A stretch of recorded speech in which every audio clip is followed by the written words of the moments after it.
They left their father at a motel and took his house. But the housekeeper found his letter. Nobody in Briar Hollow noticed the old man at first. That is the sad part. A person can spend almost 80 years becoming somebody and still, on the wrong afternoon, be treated like luggage that needs to be dropped somewhere convenient. His daughter helped him out of the car beside the Maple Star Motel, the little place just off the county road with the faded green roof and the ice machine that had not worked right since spring. She did not park close to the office. She did not help him with his coat. She only opened the passenger door, set his worn brown suitcase on the sidewalk, and said, "Dad, this is just for a few days. Please do not make it harder than it has to be." The old man looked at the motel sign, then at the cracked parking lot, then at his daughter. His name was Amos Reed. He had once owned the White House on Sycamore Road, the one with the porch swing and the pear tree out back. He had buried a wife there. He had raised children there. He had fixed every leaking pipe, patched every piece of roof, painted every window frame, and paid every bill before it came due. And now, at 78 years old, he stood outside a roadside motel with a suitcase in one hand and his house keys missing from his pocket. His son Boyd sat behind the wheel, staring straight ahead. His daughter Karen kept talking. "We already paid through Sunday," she said. "There is cable. There is breakfast in the office. It will be easier this way while we get things sorted." Amos did not ask what things meant. He knew. Old people often know more than their children think they do. He knew the house had become too valuable in their eyes. He knew Boyd had debts he never admitted out loud. He knew Karen had been calling real estate agents when she thought he was asleep in his chair. Most of all, he knew they had stopped seeing him as their father. They saw a house. They saw land. They saw old furniture, bank papers, and a chance to finally get what they believed life owed them. Karen kissed the air near his cheek, not quite touching him. "We will call you tonight," she said. Then she got back in the car. Boyd pulled away so quickly the tires snapped over the loose gravel. Amos stood there as the car turned onto the road and disappeared behind the line of bare cottonwoods. He did not wave. He did not cry. He only reached into his coat pocket, touched the place where his house keys should have been, and whispered, "Rose, I am sorry." Rose was his wife. She had been dead 11 years. And if she had been standing there beside him, she would have marched right into that motel office, asked for the telephone, and made half the town ashamed before supper. But Amos was quieter than Rose had ever been. He was the kind of man who carried pain like a folded letter in his pocket. Close, private, never shown unless the day left him no choice. That afternoon, the day left him no choice. Welcome to Mabel Creek Stories. Here, we tell quiet stories about family secrets, second chances, forgotten promises, and the kind of justice that does not always arrive loudly, but when it comes, it changes everything. If stories like this speak to you, subscribe to the channel, settle in, and stay with me until the end. Because in Mabel Creek, the truth has a way of finding its way home. Now, let us go back to the Maple Star Motel, where an old man sat on the edge of a bed that smelled faintly of bleach and rain and waited for a phone call that never came. The room they gave him was at the end of the row and had a brown carpet, a small table by the window, 2 lamps with yellow shades, and a painting of a lake that looked like it had been hanging there since before Karen was born. Amos set his suitcase by the dresser and sat down carefully on the bed. His knees hurt from the cold. His hands shook a little. though he kept them folded so no one would see. The room was clean enough. That was not the problem. The problem was the silence. At home, even after Rose died, the house had never been silent. The old pipes knocked at night. The porch boards clicked when the wind came from the west. The refrigerator hummed. The pear tree brushed the kitchen window when storms came through. A house keeps a person company if he has loved it long enough. A motel room does not. Amos opened his suitcase. Karen had packed it for him. Badly. 2 shirts, 1 pair of pants, his shaving kit, 3 pairs of socks, a cardigan Rose had knitted during the winter she first got sick, a paperback western he had already read twice. But she had not packed his Sunday shoes. She had not packed the framed photograph beside his bed. She had not packed the blue mug he used every morning. She had not packed the little tin box from the top drawer of his dresser. That last thing mattered. Amos stared into the suitcase for a long time. Then he closed it again. Outside, a truck rumbled past on the road. Somewhere down the row, a man laughed too loudly at something on a television. In the office, the bell over the door rang and stopped. Amos waited. At dusk, he picked up the room telephone and dialed Karen. No answer. He tried Boyd. No answer. He told himself they were busy. He told himself the same lie 3 more times before he stopped dialing. At 8 o'clock, Grace Mallory knocked on his door. Grace was the night housekeeper at the Maple Star Motel, though in truth, she did a little of everything. She washed sheets, fixed dripping faucets, made coffee for tired truck drivers, and carried extra blankets to people who looked like they were too proud to ask. She was 59, with tired feet, quick eyes, and the kind of heart that had been bruised enough to recognize bruises in other people. When Amos opened the door, she held up a small plastic basket. "Fresh towels," she said. "Office said you checked in today." Amos nodded. "Thank you, ma'am." Grace looked past him into the room. The suitcase was closed. The bedspread was untouched except for the place where he had been sitting. His coat was still buttoned, though the room was warm. She had seen that look before. People who intended to stay settled in. People who had been put somewhere waited with their coats on. "You need anything else?" she asked. "No," Amos said. "I am all right." Grace did not move. "You sure?" Amos gave her a small smile. "I have been all right for a long time. I suppose I can keep doing it one more night." That answer stayed with Grace. Not because it was sad, because it was too practiced. She set the towels on the table and glanced at his face again. There are some people you meet and feel you have known them before. Grace felt that with Amos Reed. She knew the shape of him. Old farm jacket, careful manners, weathered hands. Wedding ring still on his finger, though the woman was gone. A man who thanked people for small kindnesses because he understood they were not small. "Do I know you?" she asked. Amos looked up. "I do not believe so." "You from around here?" "Sycamore Road." Grace's face changed. Not much. Just enough. "Reed Place? White house with the pear tree?" Amos nodded. "That is mine." Grace looked at him for another second. Then she said softly, "You paid for my husband's medicine once." Amos blinked. "I am sorry?" "Years ago," she said. "You probably do not remember. My husband was at Danvers Pharmacy. His card got declined. He was too proud to tell me. You were standing behind him. You paid and left before he could ask your name. The pharmacist told us later. Amos Reed."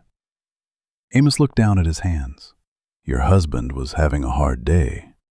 "He had many hard days," Grace said. "That medicine gave him 4 more months. 4 good months. He got to see our granddaughter born." Amos did not know what to say to that.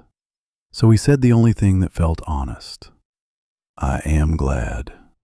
Grace swallowed. In that motel room, with the cheap lamps and the brown carpet, she suddenly understood that the old man had not come there by choice. She also understood that the world had a terrible habit of forgetting the people who had quietly helped hold it together. Mr. Reed, she said, why are you here? Amos looked toward the window. Outside, the parking lot light flickered once. My children said it was temporary. Grace waited. And do you believe them? Amos smiled without humor. I believe people often use temporary when they mean until no one argues anymore. Grace did not ask another question that night. She only brought him hot tea from the office and an extra blanket that did not smell like storage. Before she left, she said, if you need anything, you call the front desk. I am here until morning. Amos nodded. Thank you, Grace. He remembered her name after hearing it only once. That told her something, too. The next morning, Amos walked to the motel office for coffee. He moved slowly, one hand on the rail, his shoulders rounded against the cold. The woman at the desk barely looked up. She was young, with pink fingernails and a phone in her hand.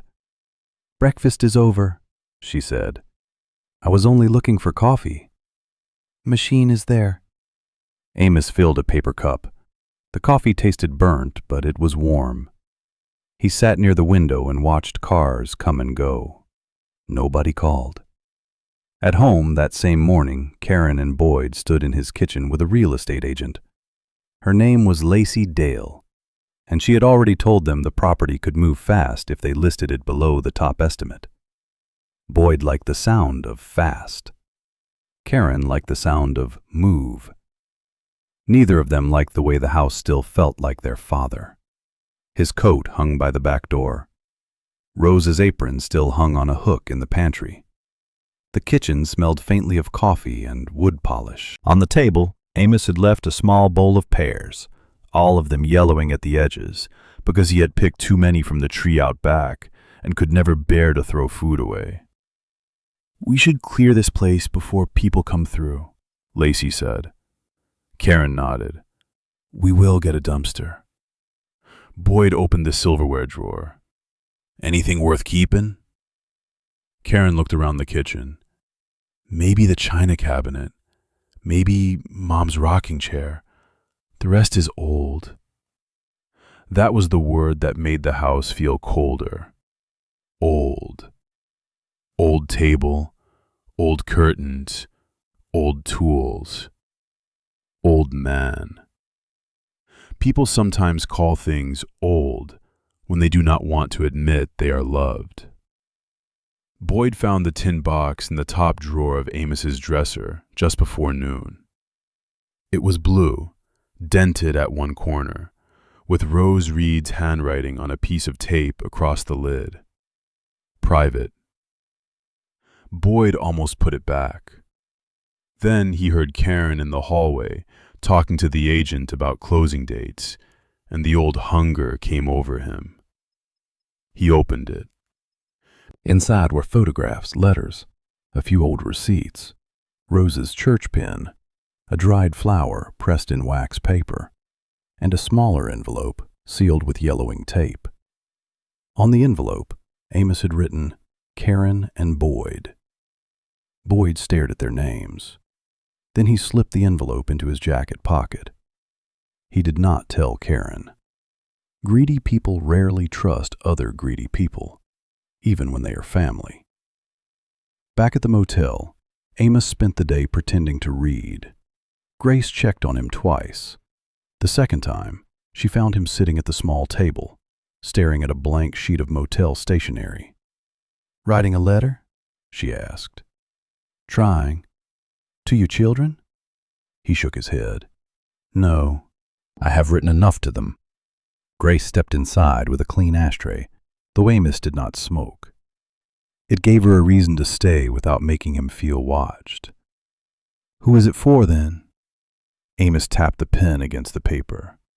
For whoever still believes an old man is worth noticing. Grace went still. He looked embarrassed by his own words. That sounded pitiful, he said. No, Grace answered. It sounded true. He wrote for nearly an hour after she left.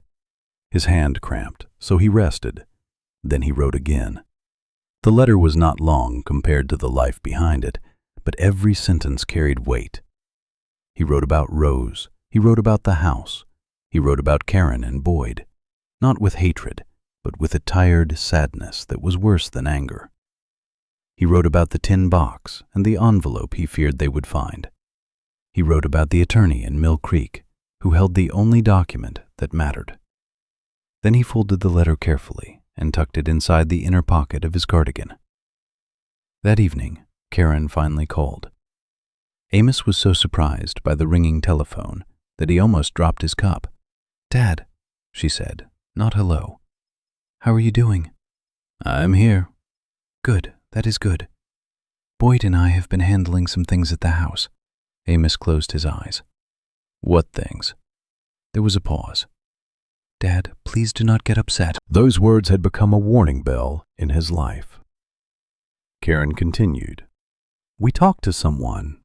The house needs more than you can keep up with. The taxes, the roof, the porch, the heating system. We think selling is the responsible thing." "You think?" "We all think." "I was not asked." Karen sighed, impatient now. "Because every time we talk about it, you get emotional." Amos looked at the painting of the lake on the motel wall. A house where a man buried his wife tends to make him emotional. That is exactly why you cannot make clear decisions. There it was, the sentence they had been circling for months. You are old. You are soft. You are in the way. Amos said nothing. Karen softened her voice, but only on the surface. You can stay there a little longer. We will find a better place soon. Maybe assisted living, somewhere with people around. I have people around, Amos said. Who? He thought of Grace bringing him tea.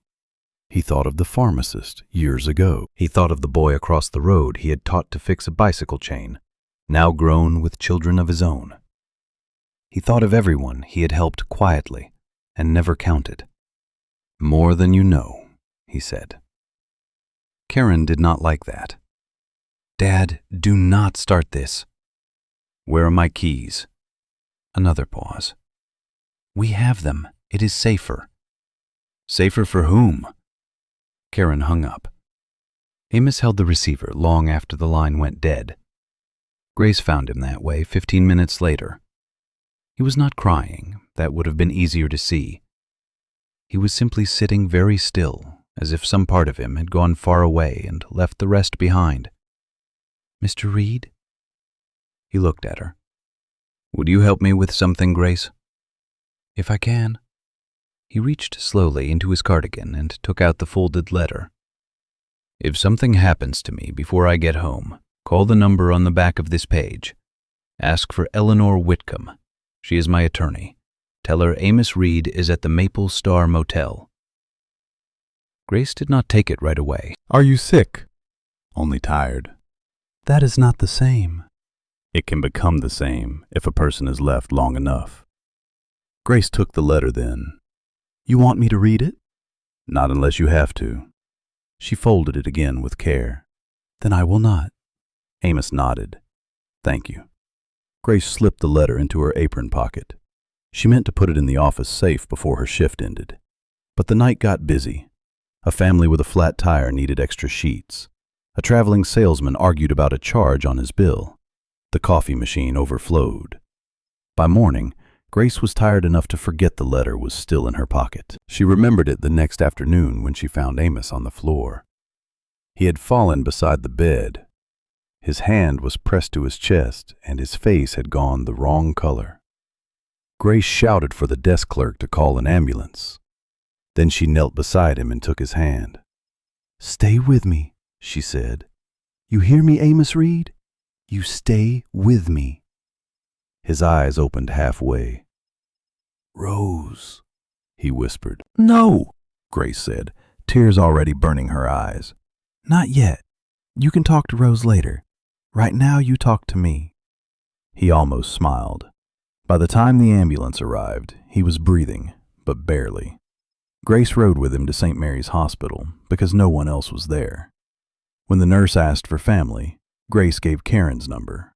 No one answered. She gave Boyd's. No one answered. Then she remembered the letter. In the hospital waiting room, under a television mounted too high on the wall, Grace unfolded the paper with trembling hands. "For whoever still believes an old man is worth noticing." That was the first line. By the third line, Grace was crying. Not loudly. Grace was not a loud crier. She cried the way tired women cry when they do not have time to fall apart. Amos had written that he feared his children would remove him from his home and try to sell it before anyone asked questions. He had written that the house on Sycamore Road did not belong to Karen or Boyd. Not anymore. 6 months earlier, after hearing them argue in his kitchen about the price of the land while they thought he was asleep, Amos had gone to Eleanor Whitcomb and signed a new deed arrangement. The house would become Rose House, a small place of temporary shelter for widows, older men, and anyone in Briar Hollow who had nowhere safe to go after a hospital stay. Not a business, not a charity with a fancy board. A home. Rose had wanted that. Amos wrote that for years she had left casseroles, blankets, grocery money, and quiet envelopes on porches around town. After she died, he kept doing it in her name. The money had come from an account no one knew about. Money Rose had inherited from an aunt and refused to spend on herself. There was more left than anyone would have guessed. Enough to repair the house. Enough to keep the lights on. Enough to hire one live-in caretaker. And there was one instruction underlined in Amos's careful handwriting. "If my children take me from my home before my death, or attempt to sell, lease, empty, damage, or claim the property against my wishes, they are to receive nothing beyond what my wife already gave them in life." Grace read that sentence twice. Then she turned the page over and found the number. Eleanor Whitcomb answered on the second ring. The attorney did not sound surprised. She sounded like a woman who had been waiting for the phone to ring. "Is Mr. Reed alive?" she asked. "Yes," Grace said. "He is at St. Mary's. They are working on him now." "And where are his children?" Grace looked toward the hospital doors. "Not here." Eleanor was silent for a moment. Then she said, "Of course they are not." Within an hour, Eleanor Whitcomb arrived at the hospital carrying a leather folder and wearing the expression of a woman who had spent 40 years learning not to be impressed by selfish people. She was small, gray-haired, and so neatly dressed that even her umbrella looked organized. Grace handed her the letter. Eleanor read it once, folded it, and placed it in the folder. "Thank you, Miss Mallory." "What happens now?" "Now," Eleanor said, "we stop a theft before the thieves understand they have already lost." At that very moment, Boyd was standing in Amos's living room with 2 men from a junk removal company. Karen had hired them that morning. There were cardboard boxes stacked by the door. Rose's dishes had been wrapped in newspaper. Amos's tools were in piles on the garage floor. The pear bowl was gone. Boyd had found the sealed envelope from the tin box and opened it the night before. Inside was not money. It was a letter from Rose, written years before she died. "My dear children," it said, "if you are reading this only because you are searching through your father's things after he is gone, then I pray you stop and ask yourselves what kind of people you have become." Boyd had read no further. He had torn the letter in half and thrown it into the kitchen trash. But he did not know Rose had made a copy. Rose Reed had been kind. She had not been foolish. Karen was in the dining room arguing with Lacey Dale about listing photographs. "Can we get the sign up tomorrow?" Karen asked. "If your father has signed the authorization." "We have power of attorney." Lacey looked uneasy. "Do you?" Karen's face tightened. "We will." That was when Eleanor Whitcomb walked in through the back door. She did not knock. Behind her came Grace Mallory, 2 sheriff's deputies, and Marvin Cole from the bank, who had known Amos Reed since before Boyd learned to ride a bicycle. Boyd turned from the hallway. "Who are you?" Eleanor looked at him over her glasses. "Someone your father trusted, so you and I are already starting from different positions." Karen came in quickly. "This is private property." "Yes," Eleanor said.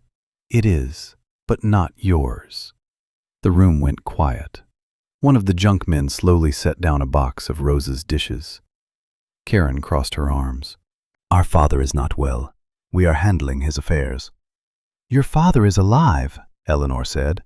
"He is also mentally competent, as his physician documented last month, and as I documented at my office when he changed the terms of his estate." Boyd's face changed first. Not fear exactly, calculation.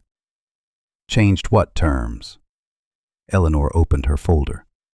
"The house on Sycamore Road has been placed into a protected trust. Upon Amos Reed's death, it becomes Rose House, a community residence for people recovering from illness who have nowhere safe to return. During his life, Amos remains the only person with the right to live here, enter here, or decide who may remove his belongings." Karen laughed once. It was not a happy laugh. "That cannot be real." "It is very real." Boyd pointed at Grace. "And why is the motel made here?" Grace flinched, not because she was ashamed of her work, because cruelty always tries to reduce people to the smallest thing it can call them. Eleanor's voice sharpened. "Miss Mallory is the person who called me when your father collapsed. She is also the person who gave him more kindness in 2 days than his children managed in months." Karen looked at Grace then, really looked at her for the first time. "You do not know our family." Grace said, "I know he was alone." That landed harder than Karen expected. Marvin Cole stepped forward. "Where are Amos's keys?" Boyd said nothing. One of the deputies looked at him. "Sir?" Boyd reached into his pocket and dropped a key ring onto the table. It hit the wood with a small sound. A small sound can sometimes finish a large lie. Eleanor nodded toward the boxes. "Everything removed from shelves, drawers, closets, or walls will be returned exactly where it was. Anything missing will be recorded. Any attempt to list, sell, or enter this house without Mr. Reed's written permission will be treated as unlawful entry and attempted fraud." Karen's eyes filled with tears, but not the kind a mother would have recognized as regret. These were tears of a person whose plan had failed. "He is our father," she whispered. Eleanor closed her folder. "Then perhaps you should have treated him like one." Amos woke the next morning to the smell of antiseptic and the sound of Grace arguing softly with a vending machine in the hall. When she saw his eyes open, she nearly dropped the cup of coffee she had just rescued.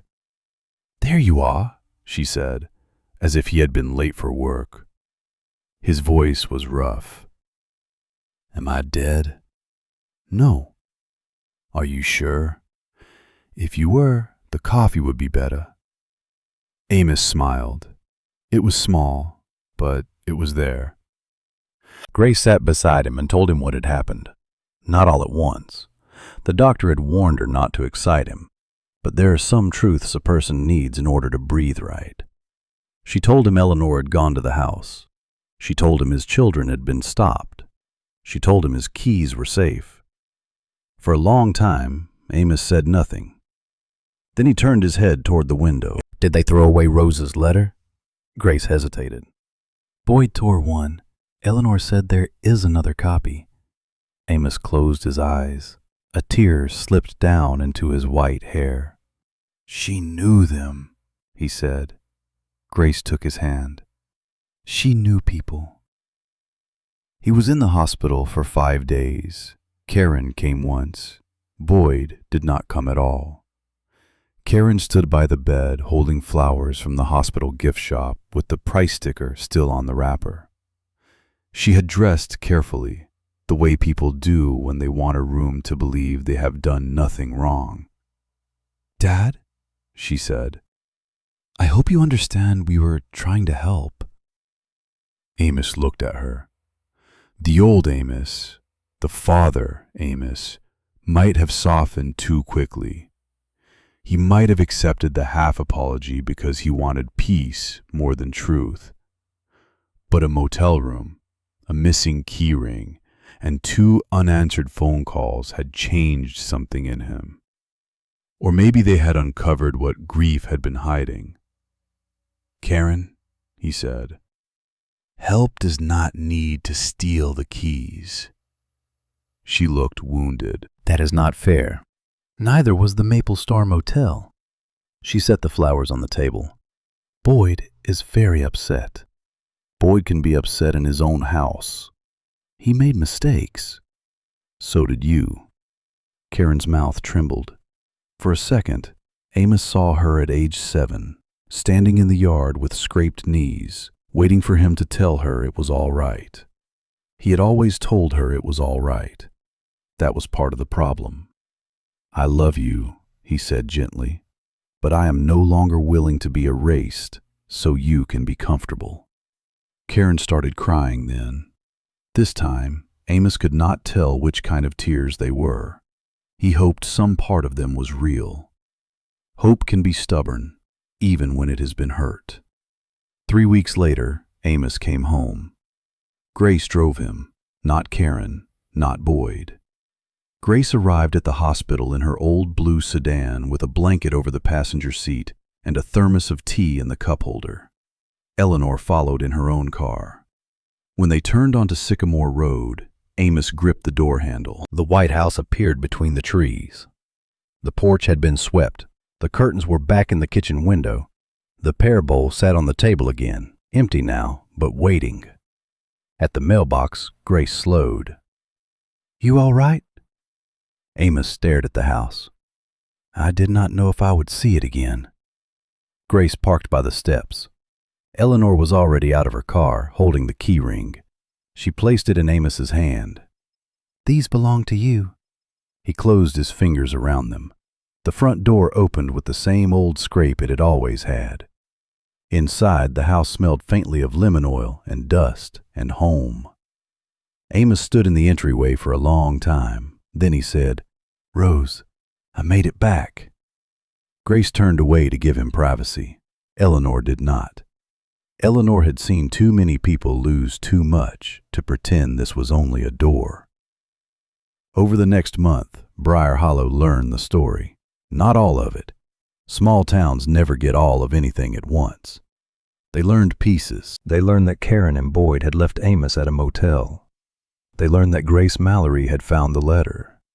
They learned that Eleanor Whitcomb had walked into the house with deputies before the real estate sign could go up. They learned that Rose House would open after Amos's death. But then other stories began to come forward. The pharmacist told about the medicine Amos paid for. A retired teacher told how Rose had bought winter coats for children and asked that no one mention her name. A mechanic told how Amos had paid to repair a single mother's car and claimed he had won a church raffle he did not remember entering. The pastor opened an old file and found envelopes marked for families after fires, after funerals, after layoffs, after storms. Every envelope had been cash. Every envelope had been anonymous. And slowly, the old White House on Sycamore Road stopped being just a house in people's minds. It became a witness. It had seen more kindness than the town deserved. On a cold Saturday in late March, Amos sat on the porch while half the town repaired what time had damaged. Marvin Cole fixed the railing. The pharmacist painted the back steps. Grace cleaned the upstairs rooms with 2 women from church. A young carpenter who had once been a boy Amos helped, with a bicycle chain, rebuilt the pantry shelves and refused payment. Eleanor supervised from the porch with a clipboard and the authority of a general. Amos watched them all, quiet and overwhelmed. At noon, Grace brought him soup in Rose's blue mug. "You are staring," she said. "I'm trying to understand why people came." Grace sat beside him. "Maybe because you came first." He looked at her. "What does that mean?" "For years, when somebody needed medicine, groceries, a ride, a coat, you or Rose showed up.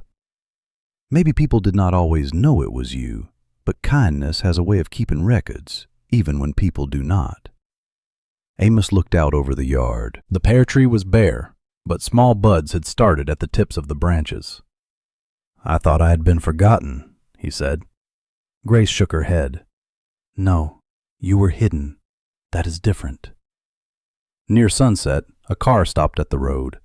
Boyd stepped out. He looked worse than Amos expected.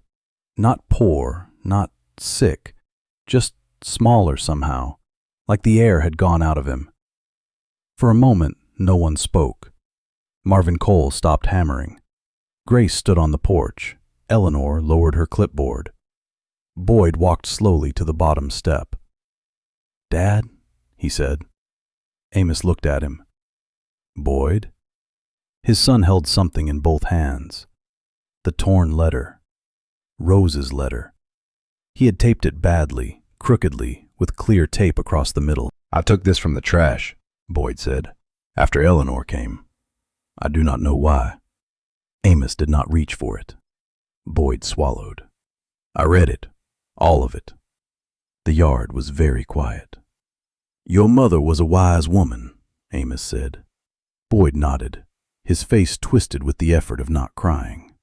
"She said if we ever chose things over people, we would lose both." Amos closed his eyes. He remembered Rose at the kitchen table, writing in that blue housecoat, her hand shaking from medicine, still thinking of the children more clearly than they thought of her. She did say that. Boyd looked at the house, then at the people working around it. "I cannot fix what I did." "No," Amos said. "You cannot." Boyd flinched, but Amos was not finished. "But you can stop becoming the kind of man who did it." That sentence did something to Boyd. Not everything. Do not believe stories that say one sentence changes a person completely. Real change is slower than that, and usually more painful. But something opened. Boyd sat on the bottom step and cried with his father's letter in his hands. Amos did not go to him right away. He let him cry. Some tears need to do their work before comfort arrives. Then Amos stood slowly, with Grace ready beside him in case his knees betrayed him, and walked down one step. He put a hand on Boyd's shoulder. It was not forgiveness, not yet, but it was a beginning. Karen did not come that day. She came 2 weeks later, after Rose House had its first sign painted by a local school teacher. It was simple, white letters on blue wood. Rose House, a place to come home to. Karen stood at the edge of the yard and read it 3 times. Grace saw her from the kitchen window, but did not call out. Amos found her there himself. "Your mother would have liked the blue," he said. Karen wiped her face. "She would have said it was too bright." Amos smiled. "Then she would have kept it anyway." Karen folded her arms around herself. "I was angry at you. I know. For not selling. For keeping everything the same. For making it feel like Mom was still here, and also not here." Amos listened. That was one thing he had learned late in life. Listening does not excuse harm, but it sometimes shows where harm began. Karen continued. "Every time I came to the house, I felt like a child again." Like I had failed at something, and you and Mom could both see it. I wanted the house gone, because then maybe I would not feel that way. "So you tried to make me gone with it," Amos said. Karen covered her mouth. The truth can be cruel, even when it is spoken softly.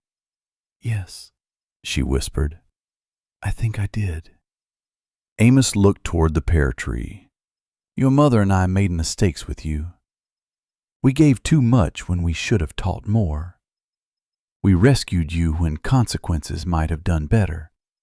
But this house was never a prize for being wounded. Karen nodded. I am sorry, Dad. This time, the words did not sound practiced. Amos wanted to forgive her immediately. That was his old habit. But Rose's letter, Grace's tea, the motel room, and the missing keys had taught him that forgiveness without change can become permission. I am willing to see who you become next, he said. Karen cried then, quietly. He let her. A month later, the first person stayed at Rose's house. Her name was Alma Reyes. She was 69, recovering from surgery, and her apartment had flooded while she was in the hospital. Her son lived 3 states away and could not come right away. She had nowhere to sleep but a waiting room chair until Grace heard about it through the clinic.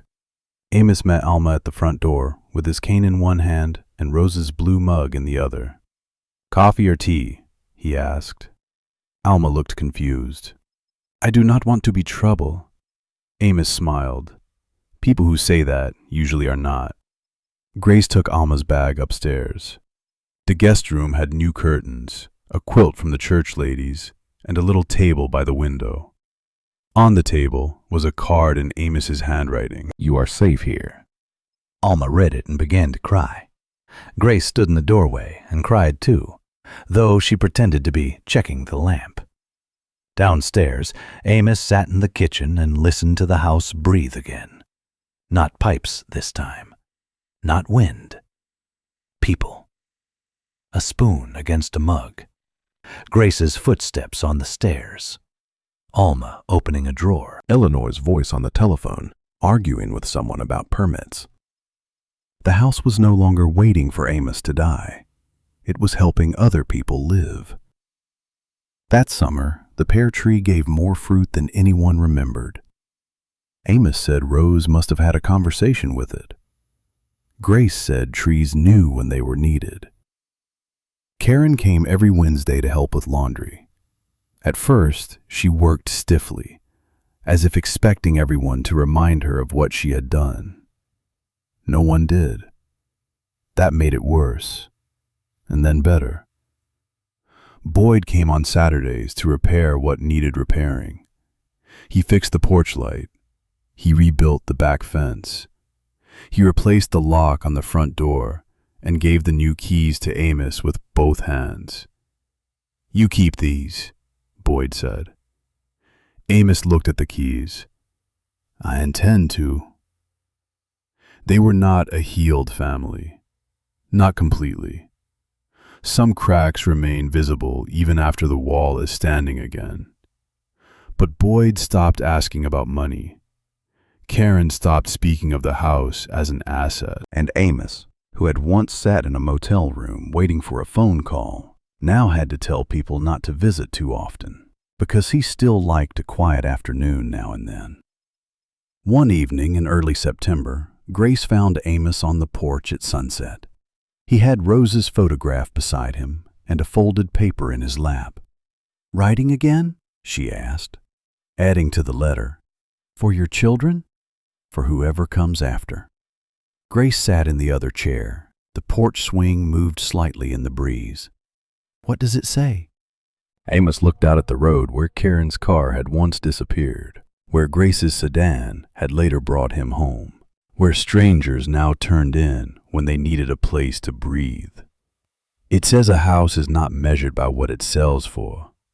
Grace smiled. That sounds like you. It says children can break your heart and still be your children. That also sounds like you. It says kindness should be quiet, only until silence starts protecting the wrong people. Grace turned toward him. That one was new. Amos folded the paper. Rose would have said it better. Maybe, Grace said, but she would have liked it. The sun dropped behind the pear tree. For a while, neither of them spoke. Across the road, A car slowed, as if the driver was reading the sign. Rose House. A place to come home to.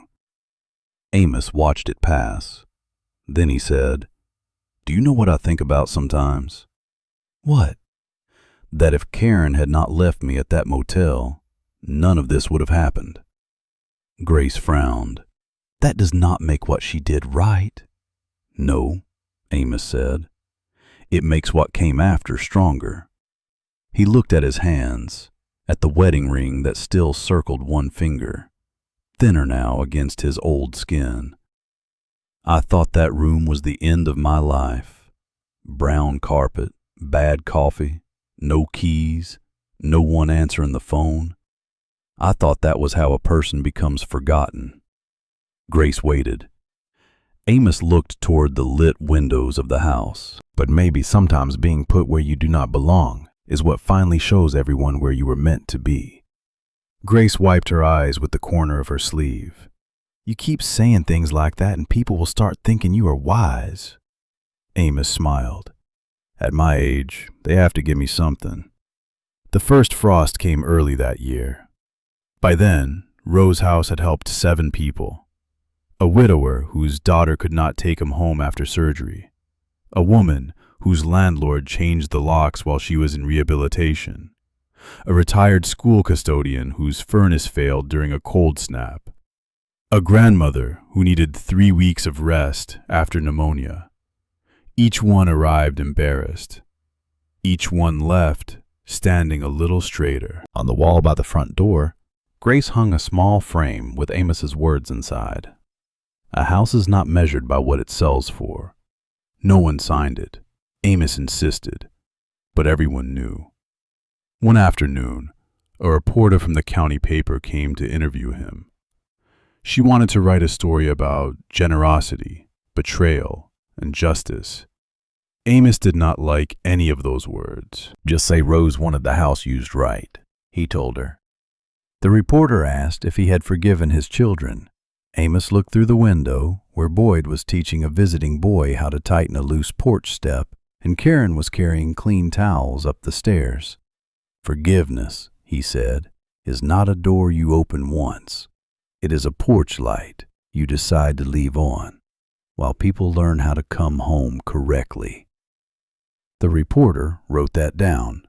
Grace, listening from the kitchen, pretended not to smile. When the article came out, Karen cried over it. Boyd kept a folded copy in his truck. Amos said the photograph made him look older than he felt. Grace said it made him look exactly as stubborn as he was.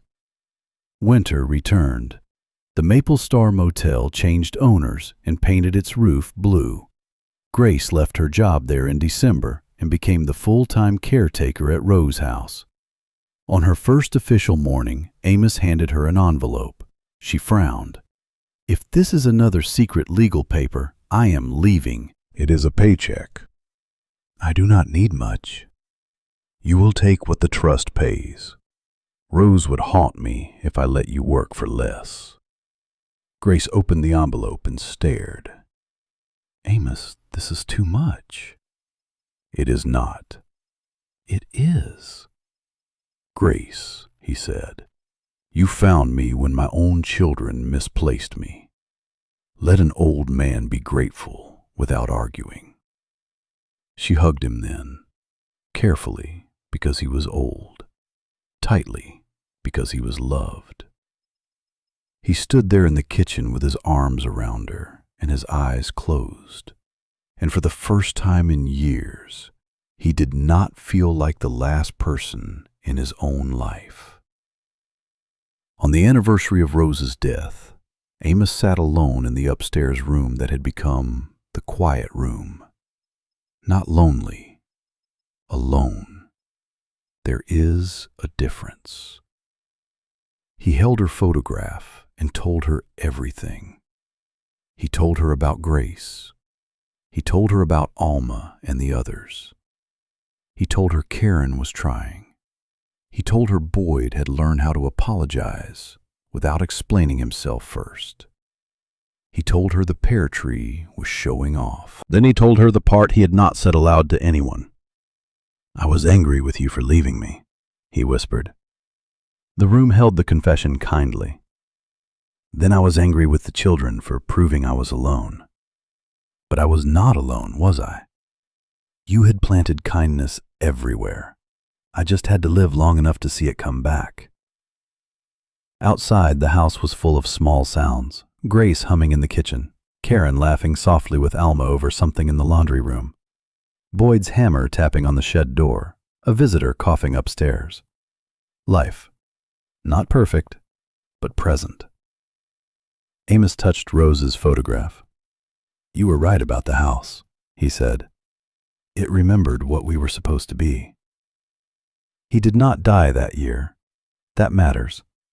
Stories about old people too often end at funerals, as if the only important thing left for them is what other people learn after they are gone. Amos Reed learned while he was still alive. He learned that betrayal can be survived. He learned that a locked door is not the end if someone good knows where the spare key is hidden.